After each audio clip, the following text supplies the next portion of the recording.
Olha aí, estamos ao vivo, a primeira live do Grupo Somos. Como é bom ter você aqui conosco. É o nosso primeiro encontro ao vivo, depois de mais de 15 episódios que estão disponíveis no nosso canal do YouTube gravados, falando sobre diversos temas. Estamos com você, isso é muito bom. Caso você tenha clicado no evento porque ele apareceu na sua agenda e talvez nem saiba, nunca esteve conosco com o Grupo Somos, fica aqui, você não vai se arrepender.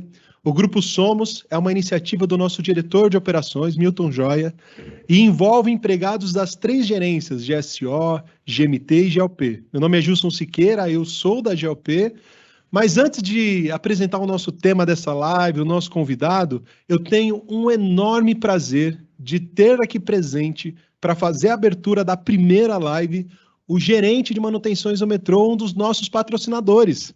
Então, nós temos aí o Miltinho, o Antônio Márcio e o Ricardo como grandes patrocinadores e incentivadores desse grupo Somos. Ricardo, muito obrigado pela sua presença, muito obrigado por fazer a abertura da nossa primeira live. É com muito prazer que eu estou aqui presente, atendendo essa demanda do Grupo Somos, representando aqui a diretoria de operações. Agradeço vocês pelo convite. Nosso dia a dia nem sempre nos proporciona esse tipo de evento, mas a gente conseguiu estar aqui hoje. E antes de passar, para o nosso convidado, eu gostaria só de observar uma coisa. O Grupo Somos é uma iniciativa da diretoria, como bem o Gilson destacou, e é um plus do que fazemos no nosso dia a dia, Diria para vocês que são poucas instituições, poucas empresas que nos proporcionam isso no nosso dia a dia. Então, eu queria desejar para vocês um bom evento, que tudo dê certo. Não vou queimar a língua aqui, Gilson, para falar quem é o nosso convidado, mas aproveitem bem o que ele vai nos trazer, da experiência dele, do dia a dia, tanto do metrô como fora, que eu tenho certeza que vai ser de grande valia para todos nós, tá bom? Muito obrigado mais uma vez, Grupo Somos, e bom evento a todos. Muito obrigado, Ricardo. Muito obrigado pelas palavras. Eu quero dizer que, além do Ricardo, nós temos uma equipe de backstage que, inclusive, um deles me salvou. Eu estava no mudo. E eu comecei a falar aqui, e a minha equipe de suporte, a voz da consciência, entrou aqui no meu ponto e falou: você está no mudo, aperta o microfone. Além dessa voz maravilhosa que sempre me salva, Adolfo Ramos, nós temos o Juninho, o Júnior, que era da GSO, está na GCP. Eu tenho o meu Boninho aqui, o meu diretor, que é o Cláudio Ferraz, e a nossa anfitriã dos comentários. Quem vai interagir com você aí no comentário? A gente estava definindo aqui a nossa Paquita, que sorteava as cartas ali da Xuxa, a Silmara. A gente vem, mas a gente não vem sozinho, a gente vem juntos aqui para falar com vocês. E aí, eu preciso muito dizer para você como nasceu a ideia dessa live. Como nasceu? A gente já tinha, depois dos episódios gravados, a intenção de fazer a primeira live do Grupo Somos, e o tema veio muito a calhar com o nosso propósito da live. A gente pensou em analisar o cenário que a gente está vivendo. Nós estamos hoje completando aproximadamente 1 ano e 4 meses, 1 ano e 5 meses de uma pandemia que impactou muito a sua vida, a minha vida, a vida de todos. E um dos exercícios mentais que nós temos feito de forma muito frequente para se adaptar a esse novo normal, a esse novo cenário, é um esforço para entender esse binômio que se tornou constante, da saúde e da doença, da vida e da morte, que, infelizmente, passaram a fazer parte da nossa vida. Eu tenho certeza que você ou pessoas próximas tenham passado aí por perdas, por dificuldades, por tristezas, por conta de tudo aquilo que é um reflexo, que é um resultado desse cenário.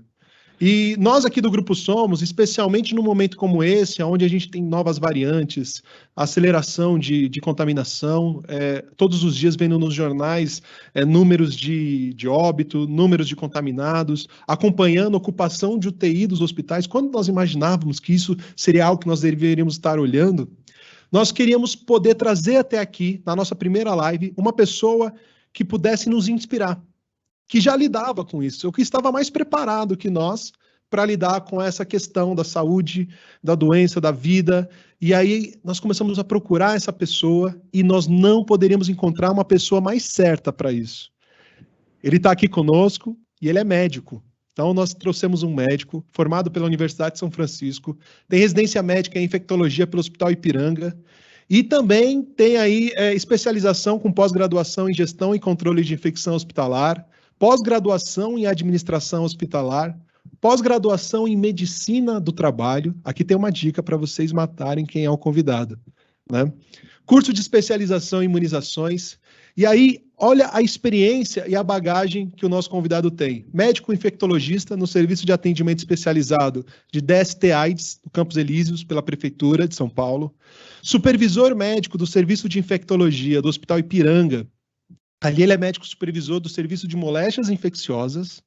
Estou falando para vocês, a gente acertou na mosca. Responsável pelo Programa de Residência Médica e médico membro da Comissão de Prontuários, atuando pela Secretaria Estadual de Saúde. É médico infectologista na Irmandade Santa Casa e Misericórdia de São Paulo, no CHSP. Médico assistente do Serviço de Infectologia do CHSP. E agora, o grande plus do Dr. Murilo, coordenador do Serviço de Saúde Ocupacional do Metrô de São Paulo. Aqui no Somos, Dr. Murilo, a gente sempre procura, a gente já teve convidados externos que não eram metroviários, mas a nossa busca, a nossa maior procura é termos conosco aqui a voz ao metroviário, a esse metroviário que tem uma experiência, que tem uma expertise que pode nos ensinar e fazer a diferença.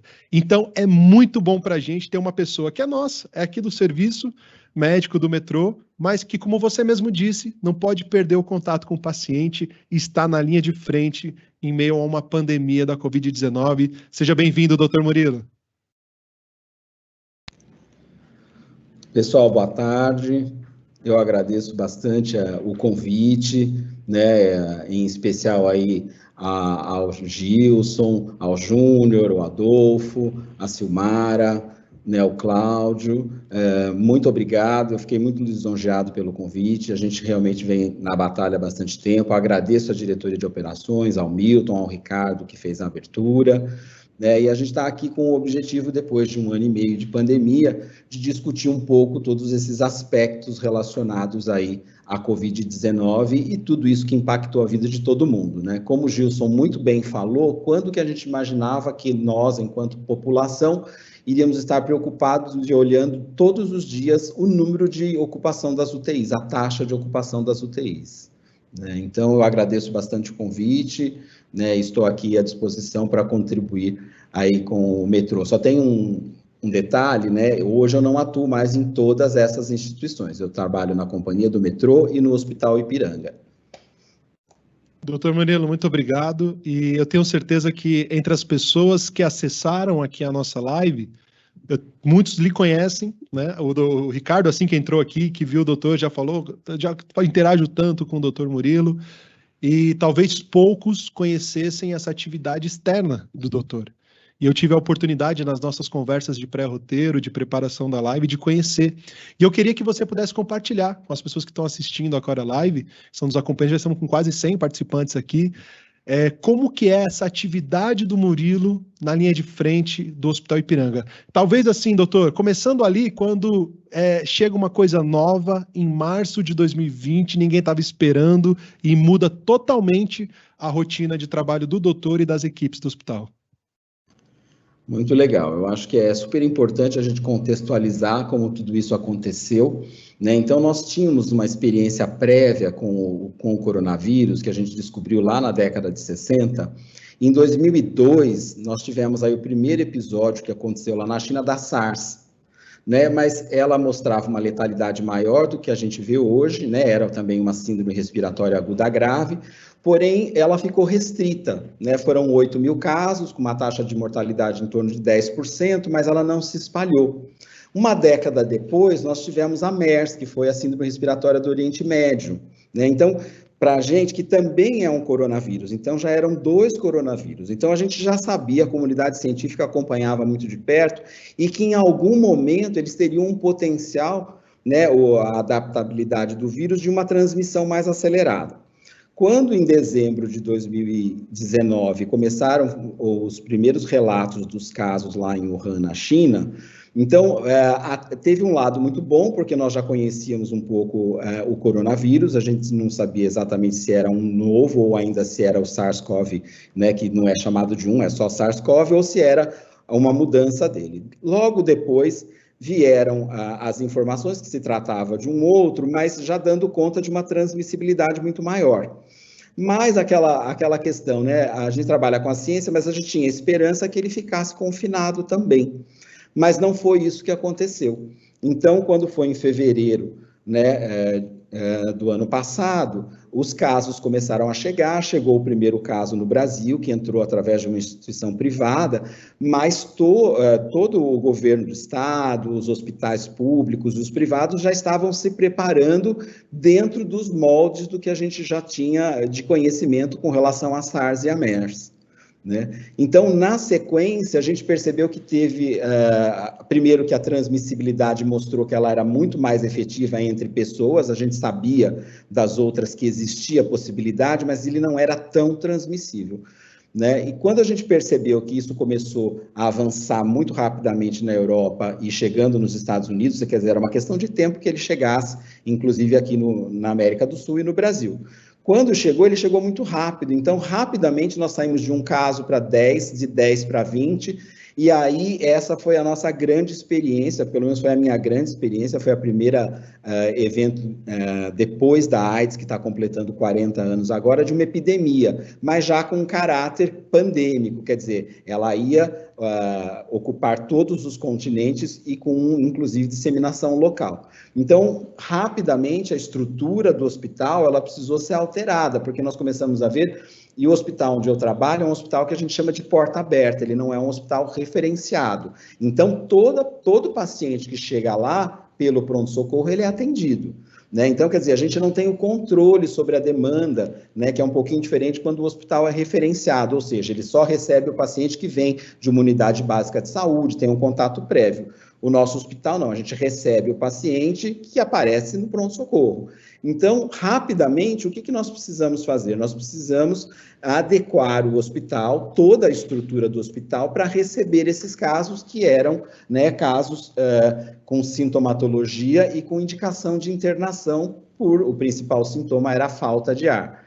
Então, nós pegamos a enfermaria da infectologia, da qual eu sou coordenador, mais a pneumologia, porque é um quadro respiratório. Até então, a gente imaginava que era uma doença que estava mais ligada ao trato respiratório, né, dos pacientes. Hoje, a gente sabe que é uma doença multissistêmica, que ela afeta todos os órgãos, né, do organismo.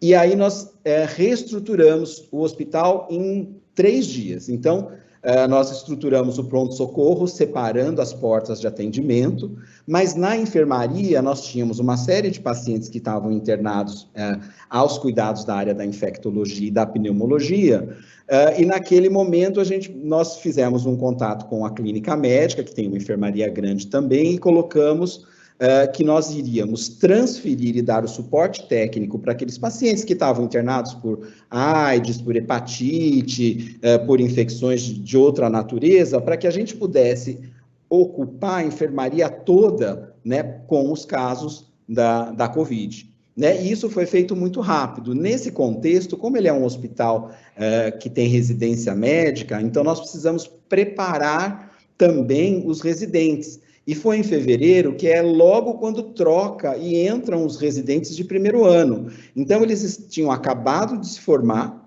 era um momento para eles totalmente novo, com muita teoria, mas ainda, né, a gente chama que a residência é treinamento em serviço. Então, eles precisariam de um preparo para entender um pouquinho o contexto e o que a gente tinha de informação disponível até aquele momento, para que a gente compartilhasse com eles e com as outras áreas do hospital. Então, além de reestruturar a enfermaria, eu preparei uma aula, né? Naquele momento a gente ainda não tinha nenhum protocolo de como conduzir os casos, mas a gente já tinha alguns protocolos de segurança, de biossegurança.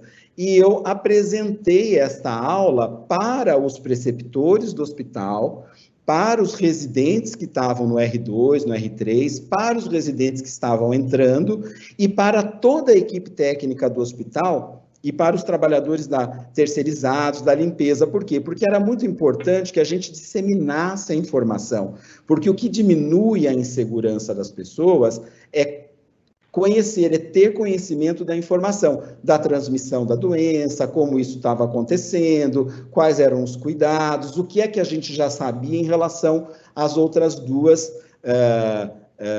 ocorrências que tiveram em 2002, 2003 e 2012. Então, isso foi feito muito rapidamente, e o hospital mostrou, eu acho que para mim isso foi a coisa mais interessante, a nossa capacidade de adaptabilidade muito rápida.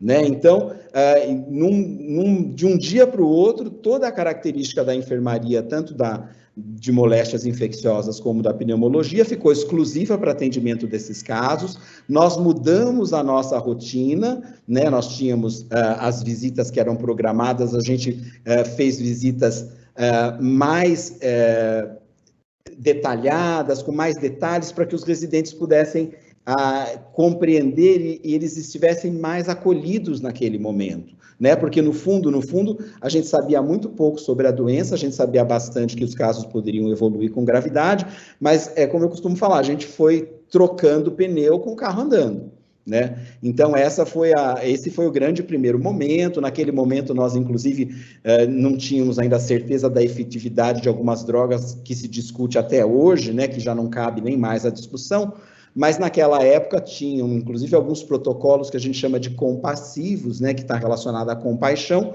para tentar tratar e salvar a vida desses pacientes. Muito importante naquele momento, a gente que vem com uma história, eu tenho 30 anos de formado, né, é passar para aquele residente que tem, né, formou há 2, 3 meses ou há 1 ano, né, a tranquilidade através da informação, abrir a escuta, porque muitos queriam conversar, eles queriam tirar dúvidas das angústias de como conduzir o caso, quando transferir o caso para a UTI, quando não transferir, quando dar alta, né? Eu lembro que no começo, muitas vezes, a gente considerava que ele internava com um quadro respiratório moderado, ele melhorava 1, 2 dias, a gente falava, bom, e agora? Ainda não tinha os parâmetros de 24 horas sem a necessidade de oxigênio, de 24 a 48. E muitas vezes alguns pacientes saíam de alta e eles acabavam voltando, né, com um quadro até mais grave. Então a gente foi aprendendo tudo isso. E a abertura da escuta para o residente foi muito importante para que ele tivesse segurança do que ele estava fazendo e que ele pudesse dividir essas dificuldades. Como era uma doença de transmissão respiratória, isso a gente já sabia, as visitas no hospital, elas não eram permitidas. Então, era uma outra coisa. No hospital, nós sempre, classicamente, tínhamos um horário de visita que o familiar vinha até o hospital, né, para que ele pudesse receber as informações sobre o doente de todas as especialidades. A partir daquele momento, primeiro, não podia acompanhante, né, porque o acompanhante ia correr risco de contrair a doença, e, além disso, a gente também passou a não prestar informação no saguão. Por quê? Porque você ia aglomerar pessoas. Então, a gente precisou de uma liberação dos ramais do hospital, de todos os andares, para que os residentes tivessem o telefone dos familiares e pudessem dar a informação diária para eles. Então, quer dizer, é muita mudança num curto espaço de tempo de toda essa rotina, né? E o que é mais impactante, né? Tinha o momento que o paciente piorava e tinha um momento que, infelizmente, muito triste, é o que a gente assiste aí até hoje, que ele evoluía a óbito, e a gente precisava passar essa notícia. Essa é uma notícia que você não passa por telefone. Essa é uma notícia que você precisa chamar o familiar, né, para você poder contar, né, e dar a notícia pessoalmente. Já você dar a notícia desse desfecho já é muito difícil. Eu classifico que é um dos piores momentos para o profissional médico passar essa informação para o familiar. Passar essa informação dentro desse contexto, sem ter a família ter tido contato, ter se despedido apropriadamente, ficou muito mais difícil. Então, em alguns momentos, né, os residentes sentiam muita dificuldade, aí a gente entrava no circuito para ajudar dentro desse contexto, né? Com o passar do tempo, a pandemia ela foi acelerando e os casos foram piorando, mas, por outro lado, a gente foi aprendendo a lidar muito melhor com todas essas situações e começaram a aparecer os primeiros protocolos, né, os protocolos de vigilância para os contatantes e tudo mais, né? E a gente tinha esperança que a pandemia ela fosse ter um pico, né? Ela é sempre um ciclo, e que depois esse ciclo fosse arrefecer. Ele aconteceu, mas ele aconteceu de uma maneira não como era esperado, né? E aí os casos cresceram até julho, agosto de 2020, aí eles começaram a declinar, e quando foi mais ou menos em setembro, outubro, o número tinha diminuído bastante.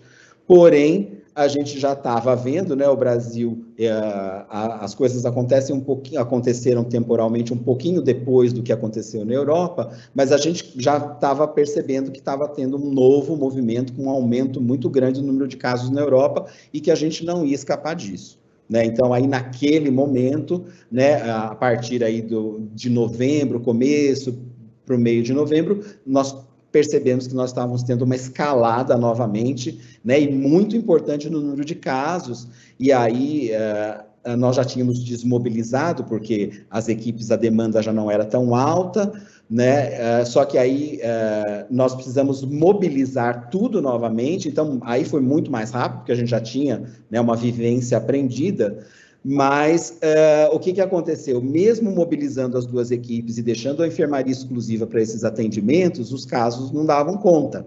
E aí a gente precisou separar mais um andar do hospital, que era um andar cirúrgico, né, que eram para os pacientes pós-cirurgia, mas como as cirurgias eletivas foram suspensas, nós esvaziamos aquele andar e criamos mais um andar para atendimento, e aí com o apoio externo de uma equipe que veio para nos ajudar, mas também foi outra novidade, porque você está recebendo uma equipe externa dentro de um hospital público, e que eles precisam se inteirar da rotina do hospital, desde o que acontece lá no pronto-socorro, até a transferência para a enfermaria e a transferência para as UTIs. Nós tínhamos uma única UTI naquele momento dedicada à Covid, que também não dava conta, e nós precisamos criar mais 2 UTIs para atender os casos de Covid. Então, nós pegamos uma UTI cirúrgica, como o número de casos de cirurgia estava muito restrito, e a gente transformou numa UTI Covid, e nós pegamos o centro cirúrgico da ortopedia, porque o hospital onde eu trabalho é uma referência para atendimento ortopédico,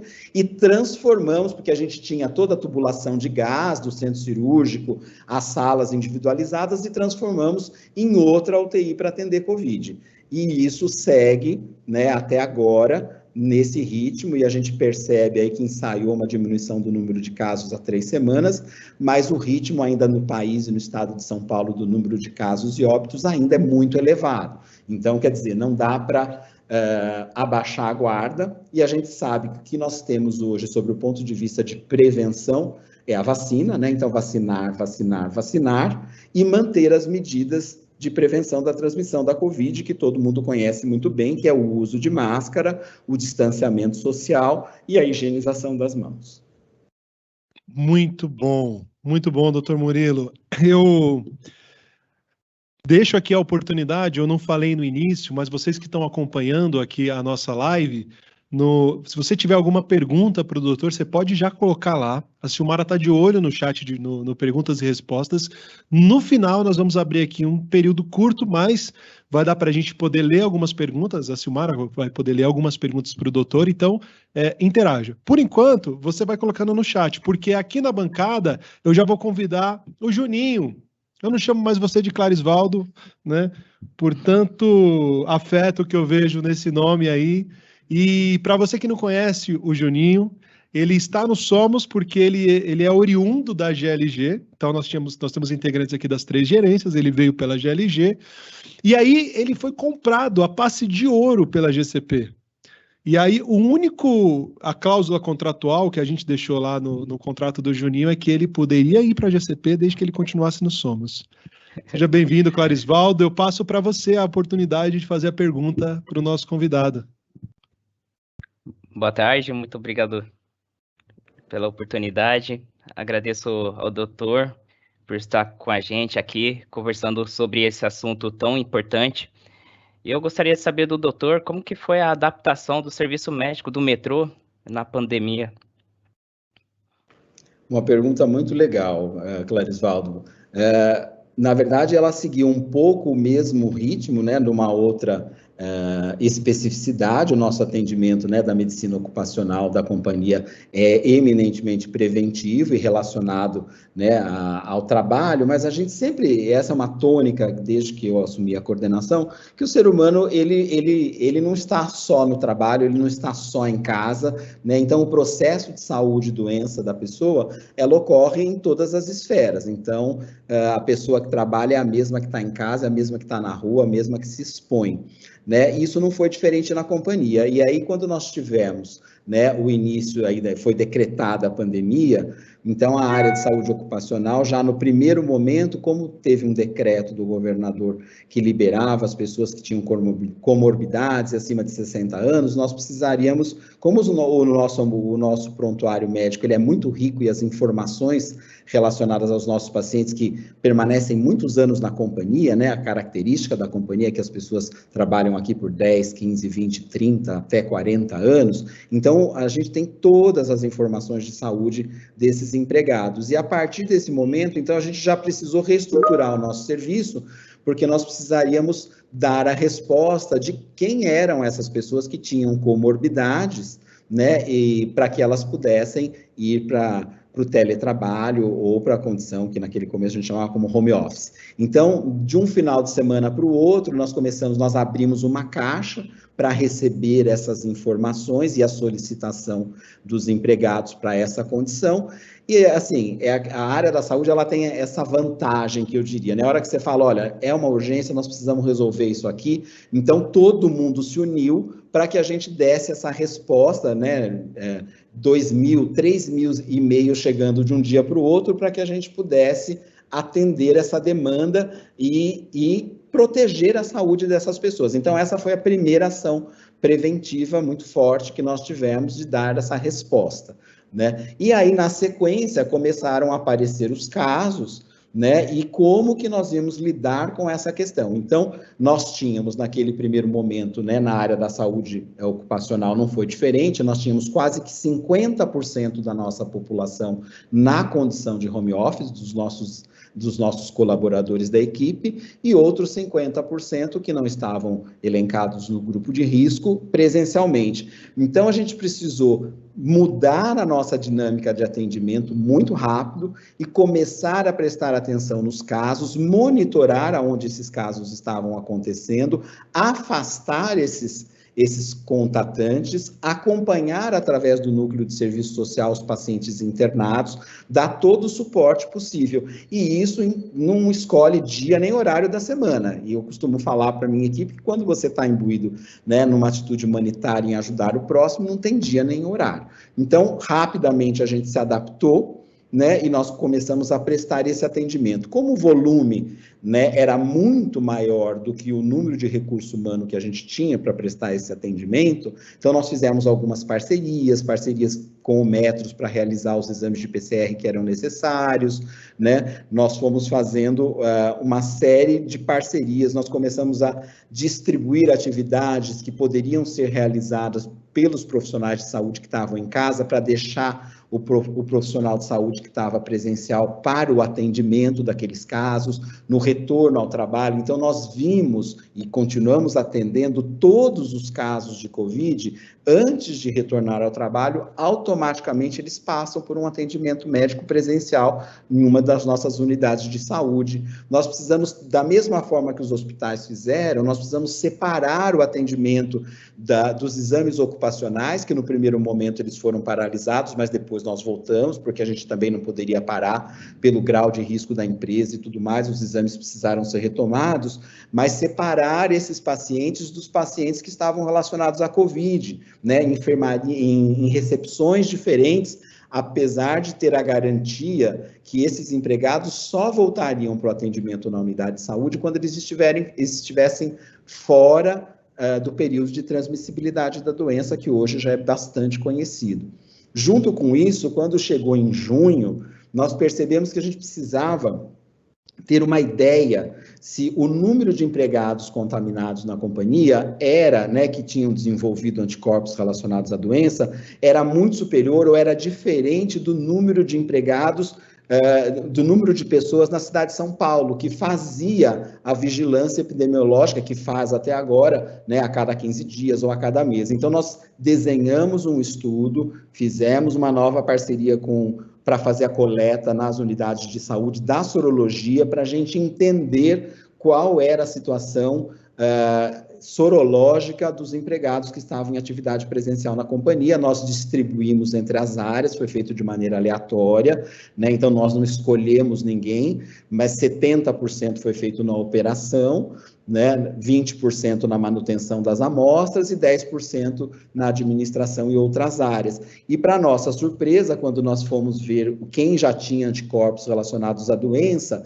o nosso número de pessoas com anticorpos era muito, estatisticamente, sem significância, igual ao da cidade de São Paulo. Ou seja, isso deixou a gente com uma segurança maior que a gente estava indo no caminho certo, né?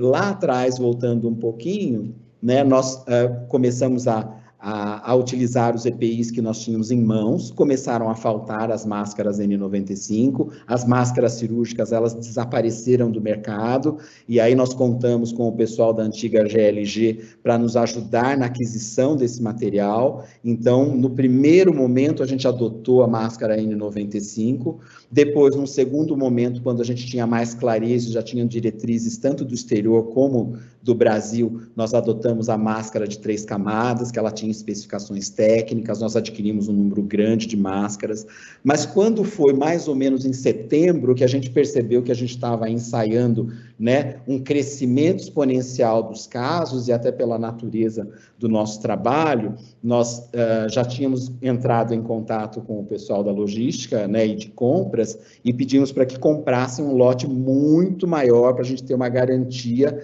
da N95. E a hora que começou a acelerar, nós entendemos, né, o departamento, né, de saúde e segurança, que nós deveríamos adotar para a empresa inteira, para todos os funcionários, a máscara N95, e que a gente utiliza até agora. Então, quer dizer, são muitas ações paralelas, né, e a hora que a gente fecha, né, os dados e, infelizmente, a questão dos óbitos, a gente percebe que as nossas ações, elas deram certo. Então, isso que a gente está num caminho certo. A gente também sabe que ainda tem muita coisa para aprender. Para vocês terem uma ideia, quando a gente faz uma comparação entre a epidemia de AIDS e a Covid, né, primeiro, nós não temos uma vacina até hoje com relação ao HIV, né? E o primeiro medicamento para tratar o HIV surgiu em 8 anos, né? Então, quer dizer, a ciência, ela tem o seu tempo.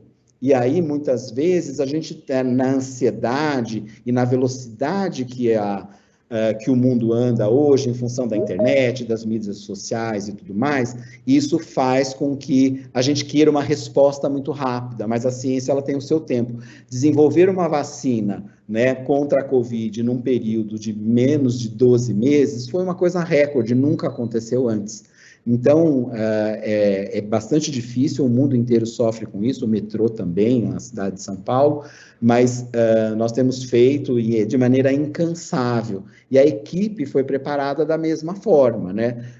Nós demos suporte, a nossa equipe lá foi renovada aí ao longo dos últimos anos, então nós temos médicos como eu, que tem 20 anos de casa, mais de 20 anos, mas nós temos médicos que tinham 1 ano, 2 anos, 3 anos, e que precisavam também de um suporte, e aí eu acho que, né, deu sorte, eu diria assim, de eu ser infectologista e ser da especialidade, né? Então ajuda bastante na hora de você organizar todas essas ações, porque é mais fácil você transpor alguma coisa do hospital para dentro da empresa, é mais fácil você explicar todas essas questões relacionadas à transmissibilidade da doença, a gravidade, o que orientar, como orientar, quando você tem um especialista na área, né? Então acho que facilita bastante.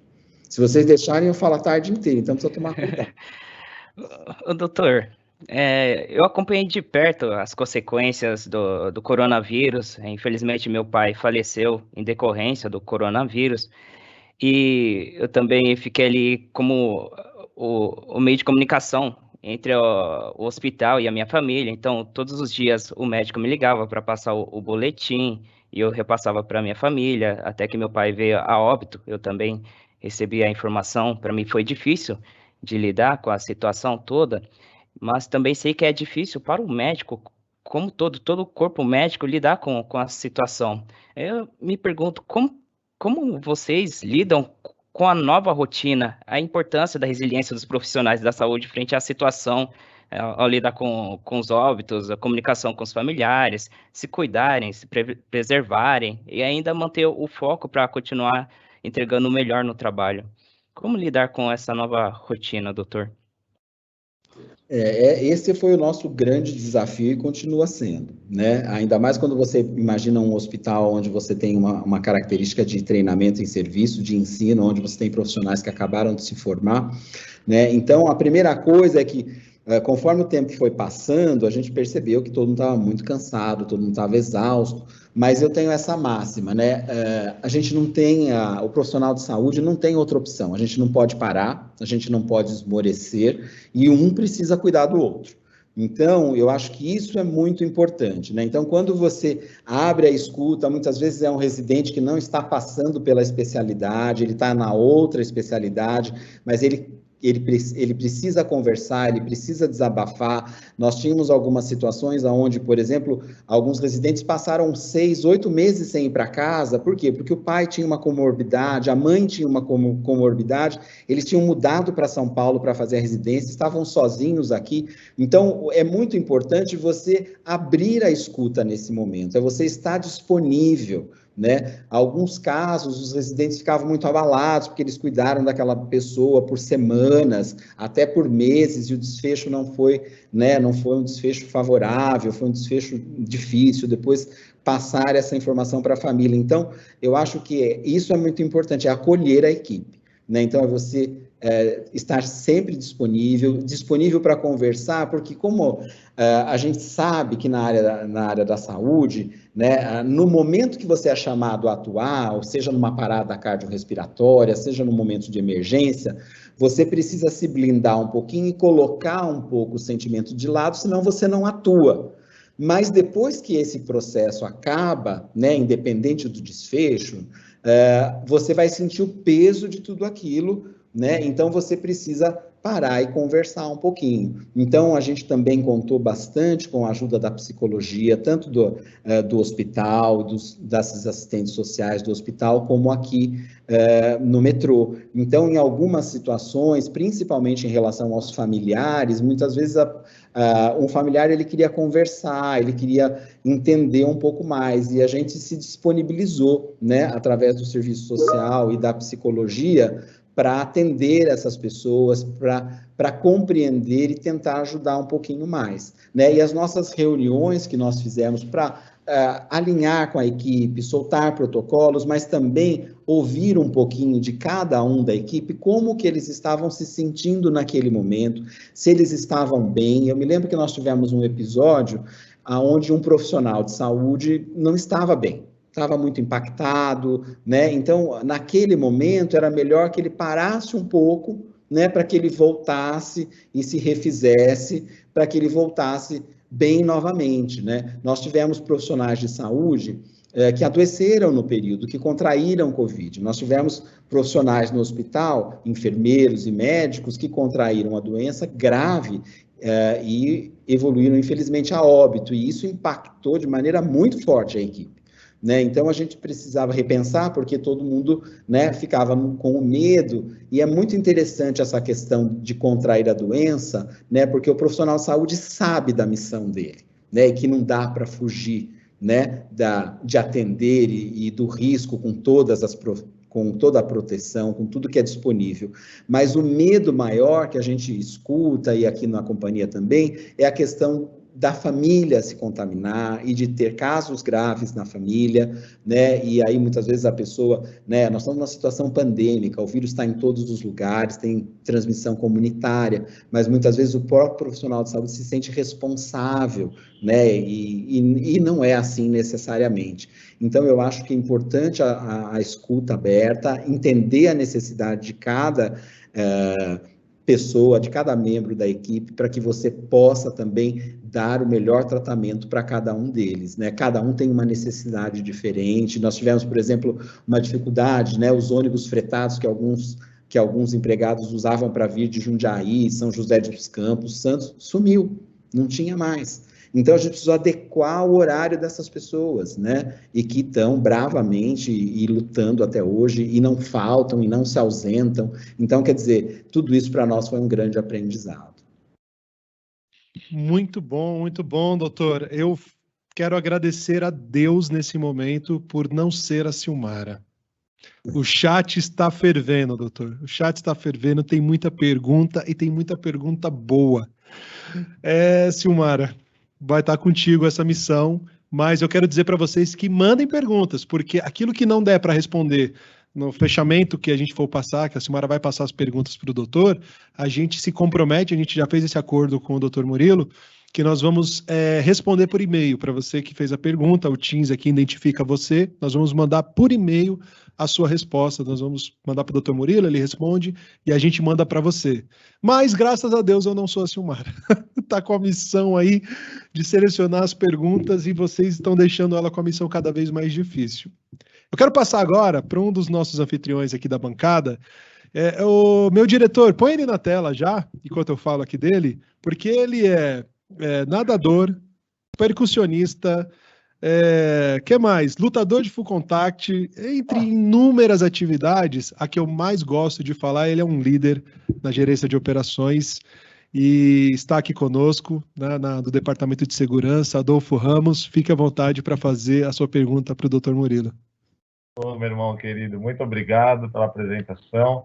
É um prazer imenso estar com vocês nesse dia histórico para o Somos, que é a primeira live, e um privilégio também indescritível poder contar com o Dr. Murilo aqui conosco, que está nos enriquecendo de conhecimento, um conhecimento ali de um ponto de vista direto ali de quem está lidando com os desafios desse momento, e está sendo realmente um aprendizado em vários aspectos. E também num aspecto da liderança, que é uma das atividades que a gente percebe aqui nos relatos do Dr. Murilo, que ele exerce ali diretamente. E ele já quase que respondeu as minhas perguntas aqui com seus relatos, que uma delas seria como liderar as equipes nesse momento, como preparar as equipes, principalmente psicologicamente, porque tecnicamente nós percebemos uma capacidade de liderança pela informação, pela mudança de estrutura, que deixa a gente até sem palavras aqui de tão admirado. E a gente percebeu também já que há um preparo psicológico, né, desde da escuta aberta, né, que a gente percebeu nessa força de expressão do doutor, de manter todos sempre muito informados, de poder olhar particularmente para a necessidade de cada um. Tem sido realmente, te escutar aqui, doutor, um privilégio, um aprendizado também nesse aspecto de liderança. Mas eu queria fazer uma pergunta muito importante, doutor, que é, o senhor como líder, como se prepara para poder preparar seus liderados?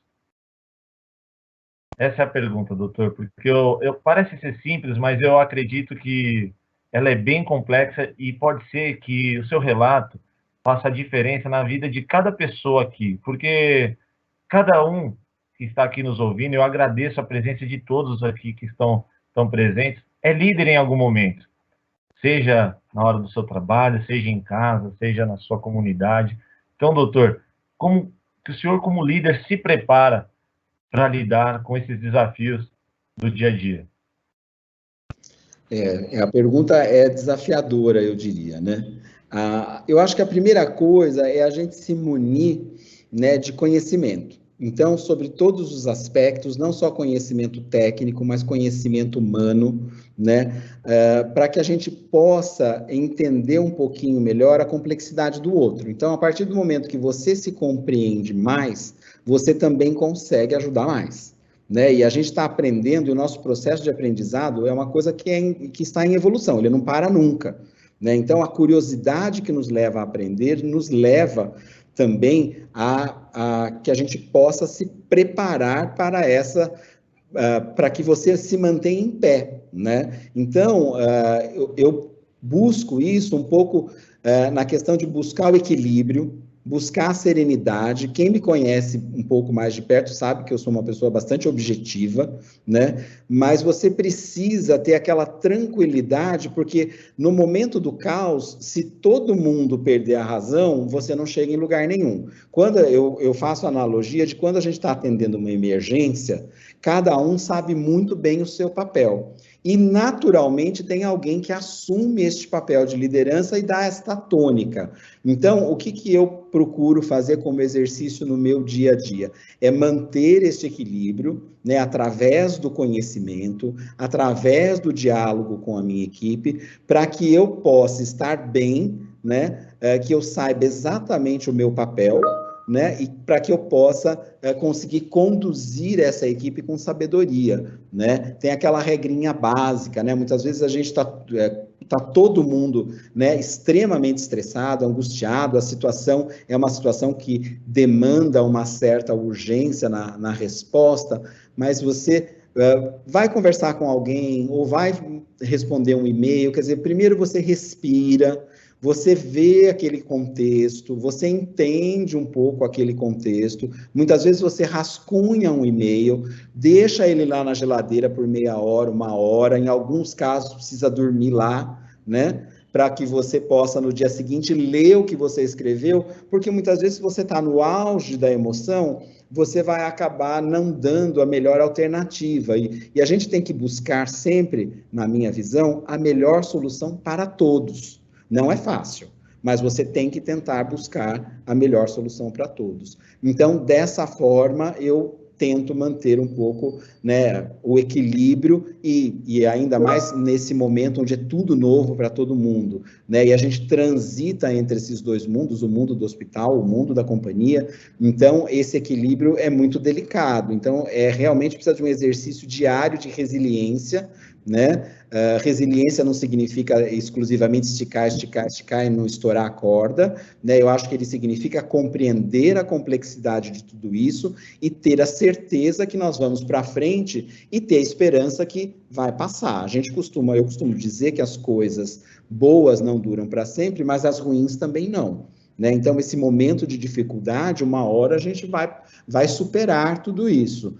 Né? Então, isso também ajuda bastante a manter o equilíbrio, né? Ter a esperança, que é um pouco o que a vacina fez, né? Ela deu um gás para todos nós, quando em novembro já começou a falar que ia começar a vacinar e tudo mais, quer dizer, deu um gás de esperança de que essa situação poderia mudar, né?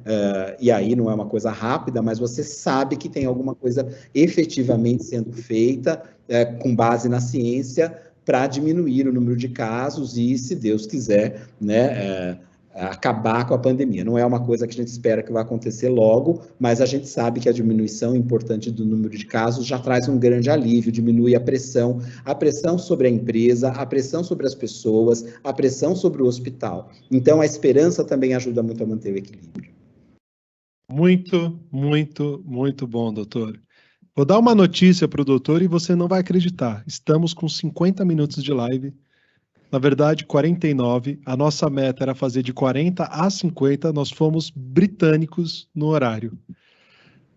É muito bom e a gente poderia ficar horas aqui ouvindo o doutor, toda essa experiência, toda essa vivência. Mas agora eu quero convidar você que está aí nos bastidores, Silmara Martinez.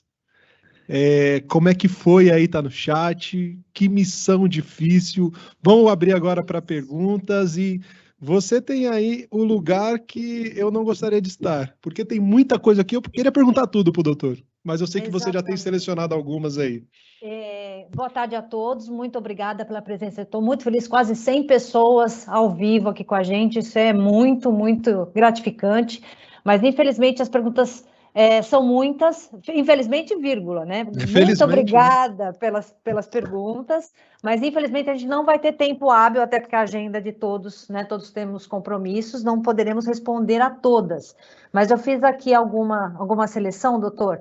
Então vamos lá. Primeiro eu queria só comentar que o Edidélcio, ele fez um depoimento muito legal aqui, ó, apenas um depoimento. Os protocolos do metrô viraram referência. Amigos e familiares sempre me perguntam como agir em caso de sintomas, contatantes, etc. Parabéns ao Dr. Murilo e a todo o departamento médico do metrô. Uma perguntinha legal aqui. A Adele, Doutor, qual é a sua expectativa como infectologista para os próximos anos? Passaremos a conviver com este vírus ou novos vírus permanentemente?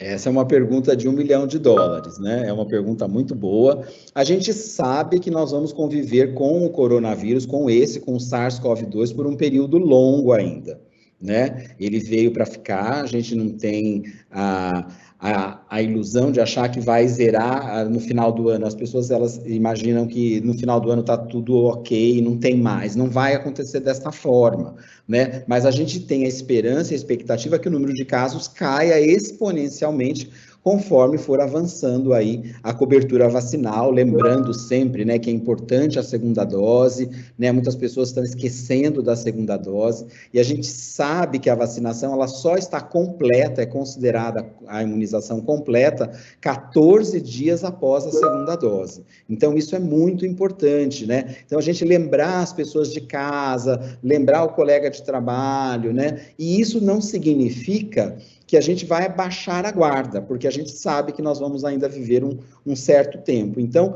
até a gente tirar a máscara e não ter mais essas recomendações de distanciamento social, vai demorar. Mas o importante é que, diminuindo o número de casos, automaticamente cai o número de óbitos e a gente pode ter uma situação que vai se aproximar mais do normal, né? Então, com certeza, até o final do ano, né, a gente vai viver essa situação de vacinação, muita vacinação, e manter ainda todos os cuidados de prevenção com relação à transmissão da Covid-19. Muito bom, doutor. Outra pergunta aqui da Eliette Miranda. Oi, doutor Murilo, muito obrigada por todos esses esclarecimentos. Gostaria que você falasse um pouco sobre os diversos tipos de vacinas, em especial as produzidas no Brasil. Com essa influência negativa, eu, pelo menos, me sinto bem segura em relação à fabricação das vacinas aqui. Só para esclarecer, já tomei a primeira dose e não fiquei procurando marca. Tomei a que estava disponível. Perfeito, né? Eu acho que é essa a colocação, né? Nós temos no Brasil, no momento, 3 vacinas disponíveis, né? Vacina boa é a vacina no braço, né? Então, a gente tem que, é o que tiver disponível no posto, né? Agora voltou, né? Terminou a questão da comorbidade, está voltando para a faixa etária, então nós já estamos alcançando as faixas etárias mais jovens, né? Então, isso é muito importante. Né, existe uma expectativa de que até o final de setembro a gente já tenha vacinado no estado de São Paulo as pessoas acima de 18 anos, o que é uma notícia muito boa, né, porque a gente, quanto maior o número de pessoas imunizadas, né, menos o vírus consegue circular, né, e isso significa o quê? A possibilidade menor de termos variantes também que podem escapar da vacina. Então, lembrando, né, que hoje está licenciada e tem em andamento lá pelo Instituto Butantan, né, a Coronavac está licenciada de forma emergencial, ela já foi reconhecida, inclusive, pela OMS, né, nós temos a vacina da AstraZeneca, que ela é fabricada pela Fiocruz, as duas, elas têm uma tecnologia que foi desenvolvida em parceria, então elas não são totalmente brasileiras. O Instituto Butantan já está na fase 2, se eu não me engano, de estudo para o desenvolvimento da vacina totalmente nacional, e agora está entrando no país também a vacina da Janssen, que tem uma diferença com relação às outras, que é dose única, né? Nós não podemos esquecer, e eu acho que isso é muito importante. Primeiro, a vacina, o conceito da vacina é redução de risco, né? Então, você tem a questão do risco, né, que é o quê? De contrair a doença e de adoecer gravemente. Todas elas têm uma performance excelente em relação às formas graves da doença, hospitalização e morte, que chegam perto do 100%. Não existe vacina 100%. Né? Então, isso é muito importante, entender o conceito da vacina, né? Outra coisa muito importante, né? Toda vacina tem algum efeito colateral, pode ter, tem pessoas que têm, tem pessoas que não têm, isso é de uma variabilidade individual muito grande, né? Então, eu me lembro lá em fevereiro, quando eu tomei a vacina, e eu posso dizer, eu tomei a Coronavac, na primeira vez eu tive um efeito colateral, fiquei com dor na perna 2, 3 dias, mas nada que uma dipirona não resolvesse, né? Então, existem alguns relatos em relação à AstraZeneca, né, que tem um pouco mais de dor de cabeça, dor no braço, mas na verdade, não tem nenhum estudo ainda mostrando que uma ou outra tem mais reação adversa do que a outra, e que é esperado. Mas é muito importante, eu recebo alguns pacientes, eu estou na dúvida, né? Então, é muito importante, primeiro, que a gente esclareça o que pode acontecer, a relação custo-benefício. Existe uma parcela minúscula da população que realmente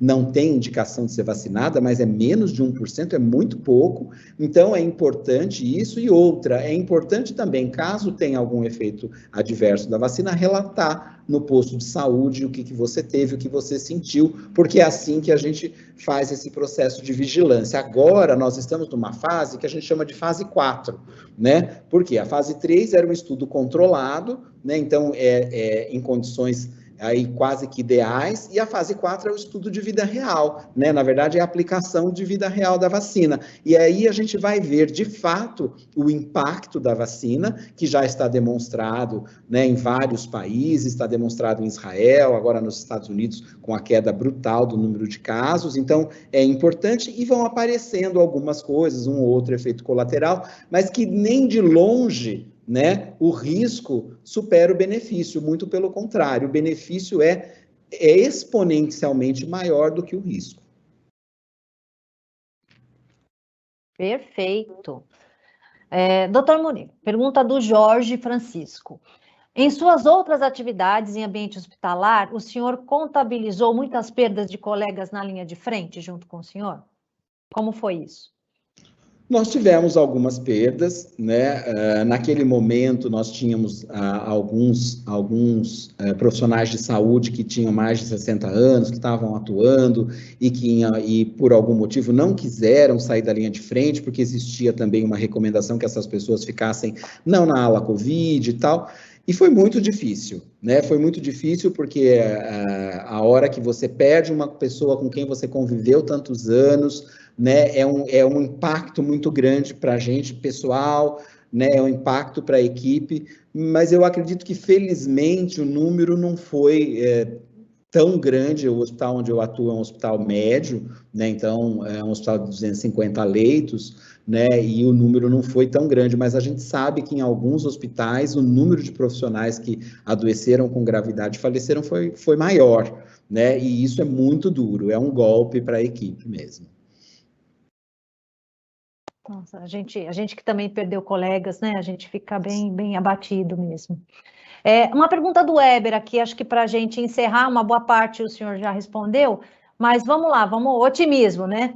A expectativa para o futuro próximo, quando a pandemia estiver controlada, as medidas atuais farão parte de uma rotina? É prevista uma mudança comportamental de forma generalizada? Será que a nossa comunidade, a nossa humanidade aprendeu a lição? Olha, o ser humano é um ser, por natureza, gregário, né? Então, a gente sabe que é gostoso, o brasileiro mais do que nunca, né? A gente gosta de uma festa como ninguém, a gente gosta de um churrasco como ninguém, né? Então, algumas coisas que a ciência ainda não tem resposta, as respostas vão aparecer, mas o tempo precisa passar. Por isso que eu falo que a ciência, ela tem o seu tempo. Então, a primeira grande pergunta que os laboratórios já estão fazendo, foi divulgado ontem ou anteontem, que a Pfizer já está fazendo um estudo da terceira dose, da necessidade da terceira dose, né? E parece que a gente vai caminhar para alguma coisa semelhante à da gripe, que vai ser uma vacina, mas essa resposta não está definida, né? Uma vacina de reforço todo ano, né? E a gente ainda depende se vão ter mais variantes, como que essas variantes vão aparecer, né? Que a gente chama de variantes de atenção, que são aquelas que podem mudar a transmissibilidade da doença ou a severidade da doença. Então, tudo isso precisa acontecer para que a gente, primeiro, qual vai ser o grau de proteção e a necessidade de imunização de reforço. Quando essas questões estiverem melhor equacionadas, nós poderemos mudar um pouquinho a questão do distanciamento social e do uso de máscara. A gente já tem visto algumas ações bastante pontuais fora do Brasil, né, de liberar, por exemplo, o uso de máscara em locais que não são abertos, mas a nossa realidade ainda não permite isso de jeito nenhum, né? Nós não podemos imaginar com uma média de 2.600 mortos por dia no país que a gente possa relaxar de nenhuma forma em relação às medidas de prevenção, que a gente sabe que elas funcionam. Bom, Quero agradecer demais a presença de todo mundo, pedir milhões de desculpas, porque algumas perguntas serão respondidas sim por e-mail. Gente, muito obrigada, muito obrigada mesmo por essa participação maciça, mas infelizmente a gente tem uma agenda aí que precisa ser respeitada, tá? Doutor Murilo, muito obrigada pela participação e pelas respostas. Pessoal, eu que agradeço muito a oportunidade, mais uma vez, ao carinho de vocês. É muito importante a gente ter esse canal aberto para poder esclarecer e trazer, né, mais informações para o grupo. Então, agradeço muito ao Grupo Somos, em especial à equipe que me acolheu super bem. E estou à disposição para o que vocês precisarem, e as respostas às perguntas que a gente não conseguiu, a gente vai encaminhar um por e-mail. Muito obrigado, doutor Murilo, pela experiência que a gente viveu aqui com o doutor. Esse encontro vai ficar para a história. O Somos talvez faça muitas lives ao longo da sua caminhada, mas o doutor está marcado aí como o nosso primeiro convidado de live do Grupo Somos, e foi uma honra enorme.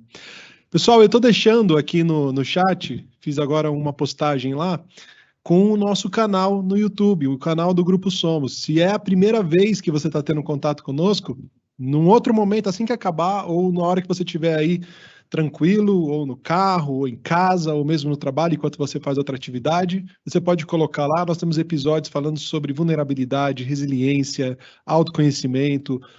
O último episódio, inclusive, que foi publicado lá, fala sobre esse processo de olhar para dentro de si, que para a gente é aquilo que pode sim fazer a diferença.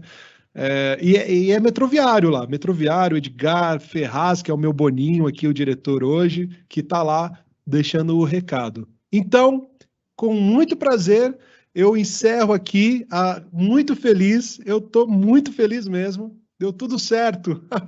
Nossa primeira live, pessoal. Depois a gente vai se encontrar novamente, fique atento aí ao seu e-mail, que é onde a gente comunica os nossos encontros. Até lá. Meu irmão, aproveitando que você está encerrando agora, e talvez aqui na edição o Ferraz até corte esse comentário, mas eu gostaria de finalizar, além da gratidão, com os parabéns ao Dr. Murilo e todas as equipes da área de saúde que têm nos ajudado. Excelente ideia.